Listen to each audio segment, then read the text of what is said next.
हिमालय की ऊंची चोटियों में दुनिया से छुपा हुआ एक राज है। एक मंदिर, पुराना और शक्तिशाली।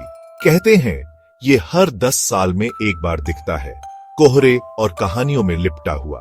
बस एक ही इंसान इसे ढूंढने के लिए चुना जाता है। एक इंसान जिसको किस्मत ले जाती है और जिसके अंदर की गहरी चाह उसे आगे बढ़ाती है। गांव वाले इस मंदिर के बारे में फुसफुसाते हैं। वो इसके जादू, इसकी बुद्धिमानी और जिंदगी बदल देने की इसकी ताकत के बारे में बातें करते हैं।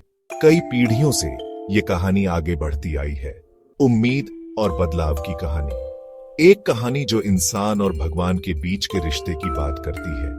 कहते हैं कि जो लोग इस मंदिर को देखते हैं वो हमेशा के लिए बदल जाते हैं। वो अपने साथ शांति की एक अलग ही चमक, एक गहरी समझ लेकर आते हैं जो उन्हें सबसे अलग बनाती है।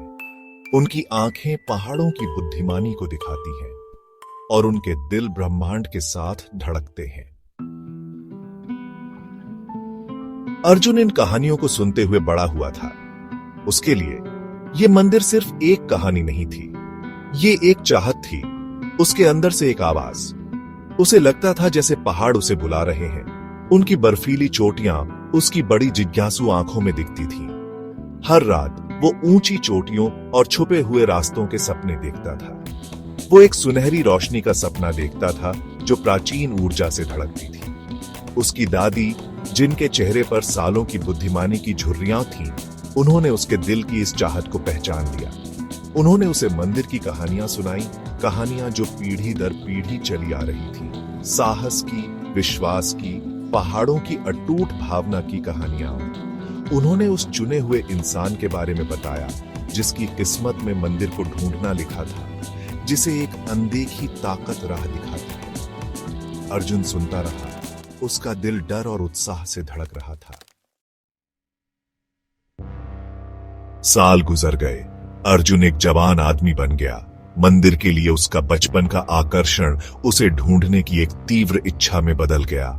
उसने एक खिंचाव महसूस किया, यात्रा शुरू करने का एक अदम्य आग्रह। एक दिन एक संकेत। उसके बगीचे में एक दुर्लभ नीला पोस्ता खिला। उसकी पंखुड़ियां पहाड़ों की पृष्ठभूमि के सामने एक जीवंत रंग की थी। वही फूल, किंवदंती कहती है, छिपे हुए मंदिर के प्रवेश द्वार पर खिलता है। यह एक संकेत था, गांव वालों ने फुसफुसाया। अर्जुन अपने दिल में जानता था कि समय आ गया है। उसने शांति की एक अजीब भावना महसूस की, एक शांति जिसने आगे की कठिन यात्रा को झुठला दिया। उसने अपनी तैयारी की, सामान इकट्ठा किया और गांव के बुजुर्गों का आशीर्वाद लिया। बुजुर्गों ने उनके चेहरों पर वर्षों के ज्ञान के साथ उसकी आंखों में चिंगारी देखी, अटूट दृढ़ संकल्प जो उन लोगों को प्रतिबिंबित करता था जिन्हें उससे पहले चुना गया था। भारी मन और सामान से भरे बैग के साथ अर्जुन ने अपने गांव को अलविदा कहा। उसने अपनी चढ़ाई शुरू कर दी। उसके कदम उसके पूर्वजों की लय को प्रतिध्वनित करते थे, जिन्होंने उसी यात्रा को करने का साहस किया था। हर कदम के साथ हवा पतली होती गई, रास्ता और भी खतरनाक होता गया। फिर भी अर्जुन आगे बढ़ता रहा। उसका संकल्प एक अनदेखी शक्ति से मजबूत होता गया। उसे बर्फीली हवाओं का सामना करना पड़ा, जिससे वह पहाड़ से गिरने का डर था। उसने खतरनाक रास्तों को पार किया। उसका दिल धड़क रहा था। उसने अपने डर का सामना किया।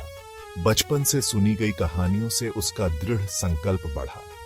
उसके द्वारा पार की गई हर चुनौती, उसके द्वारा पार की गई हर बाधा उसे अपने लक्ष्य के करीब ले आई। वह सिर्फ एक पहाड़ पर नहीं चढ़ रहा था, वह अपने भाग्य की ओर बढ़ रहा था। भाग 5। दिव्य के संकेत। ऐसा लग रहा था पहाड़ जीवित था।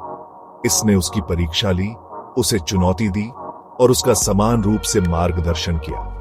उसने हवा की फुसफुसाहट में, बादलों के नृत्य में, हिम तेंदुओं की चौकस निगाहों में सांत्वना पाई। उसने एक उपस्थिति, एक मार्गदर्शक हाथ महसूस किया जो उसे अपने गंतव्य की ओर ले जा रहा था। एक शाम जब सूरज बर्फ पर लंबी परछाई डाल रहा था, तो वह एक छिपी हुई गुफा में ठोकर खा गया। अंदर प्राचीन शिलालेख दीवारों पर हल्के से चमक रहे थे। उनका अर्थ समय के साथ अस्पष्ट हो गया था। उसने ऊर्जा का एक उछाल महसूस किया, शांति की भावना जिसने सभी समझ को पार कर लिया। वह जानता था कि वह करीब है। प्रत्याशा से हवा कंपित हो गई। एक अनंत काल की तरह लगने के बाद वह एक समाशोधन पर पहुंचा और यह वहां था, मंदिर। सुनहरी रोशनी में नहाया हुआ यह समय और विश्वास के प्रमाण के रूप में खड़ा था। जैसा उसने सपने में देखा था वैसा ही था। नीले पोस्ता प्रवेश द्वार पर खिले हुए थे। उनका जीवंत रंग प्राचीन सफेद बर्फ के विपरीत था। वह दहलीज पर खड़ा था। उसका दिल धड़क रहा था। उसने विस्मय, विनम्रता की भावना महसूस की, अपने से कहीं अधिक महान किसी चीज की उपस्थिति में। उसने एक गहरी सांस ली और अंदर कदम रखा। चंदन और धूप की खुशबू ने उसकी इंद्रियों को भर दिया। हवा एक अनदेखी ऊर्जा के साथ गूंज रही थी, प्राचीन और शक्तिशाली। मंदिर खाली था, फिर भी अर्जुन ने एक उपस्थिति महसूस की। शांति की भावना ने उसे घेर लिया, उसकी चिंताओं को शांत किया और उसके संदेहों को शांत किया। उसने शांत मौन में ध्यान में दिन बिताए। उसका मन पहाड़ों के ज्ञान के लिए खुला।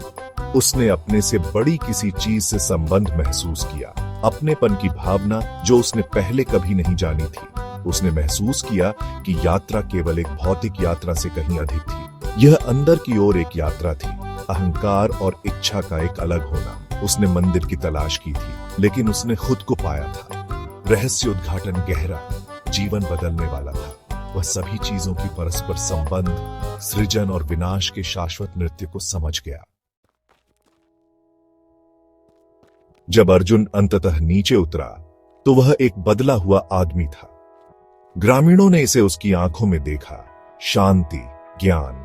वह मंदिर को अपने भीतर ले गया, एक भौतिक संरचना के रूप में नहीं, बल्कि एक परिवर्तनकारी अनुभव के रूप में। उसने अपने नए ज्ञान को साझा किया। उसकी कहानियां पहाड़ों के जादू से ओतप्रोत थीं। वह आशा की किरण बन गया, विश्वास और दृढ़ता की शक्ति का जीता जागता प्रमाण। उसने ग्रामीणों को हवा की फुसफुसाहट सुनना, अपने भीतर परमात्मा की तलाश करना सिखाया। उसने उन्हें याद दिलाया कि यात्रा उतनी ही महत्वपूर्ण है जितनी की मंजिल। और इसीलिए छिपे हुए मंदिर की कहानी जीवित है, पहाड़ों की स्थायी भावना और ज्ञान की शाश्वत खोज का प्रमाण। हर दशक में जब नीले पोस्ता खिलते हैं तो एक नया साधक यात्रा शुरू करता है। उनका दिल उसी तड़प से, उसी आशा से भरा होता है जिसने पिछली पीढ़ियों का मार्गदर्शन किया है। ऐसा लगता है पहाड़ हमेशा बुला रहे हैं, मंदिर छिपा रह सकता है, लेकिन उसकी आत्मा उन लोगों के दिलों में रहती है जो इसे खोजने का साहस करते हैं। क्योंकि यह केवल एक जगह नहीं है, बल्कि अस्तित्व की स्थिति है, परमात्मा से एक संबंध जो हम सभी के भीतर रहता है। और भी मजेदार कहानियां सुनना चाहते हो? रुको, और भी मस्ती और पागलपन भरे एडवेंचर्स के लिए लाइक, शेयर और सब्सक्राइब करो टून एडवेंचर्स व्लॉग्स को।